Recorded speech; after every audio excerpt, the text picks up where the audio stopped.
அதான் நான் வந்து ஆக்சுவலா வந்து இளையராஜா சாரோடலாம் நான் வந்து நம்ம ஒர்க் பண்ணுவோமா அதெல்லாம் அதை பத்தி நம்ம யோசிக்கவே இல்லை. அதெல்லாம் முடியாது அப்படின்றனால அவரை பத்தி நம்ம யோசிக்கவே இல்லை. நம்ம வந்து ஒரு உயரத்துல வச்சுட்டு அப்படியே இருந்தாச்சு.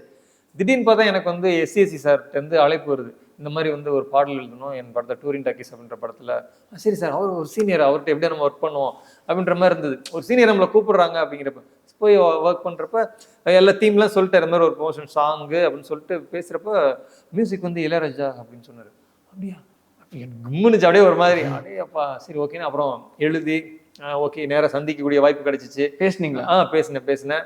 அதுக்கப்புறம் வந்து அவரை பத்தியே அந்த பாட்டில் எழுதியிருப்பேன் நான். அதாவது அன்னக்கிளியில் பிறவி எடுத்த மண்ணின் மைந்தன் சிறப்பு, எங்கள் மண்ணின் மைந்தன் சிறப்பு, இந்த வண்ணத்திரையில் மெட்டு மெட்டா கொட்டி கொட்டி கிடக்குன்னு அவரை பத்தியே அவர் சாங்ல நான் எழுத அதுக்கு அவர் டியூன் போட்டு அப்படி ஒரு 4 லைன் அதுல இருக்கு. அவரை பத்தியே எழுதினப்ப அந்த ஒரு பெருமை இருக்குல்ல, நமக்கு ஒரு சந்தோஷம்.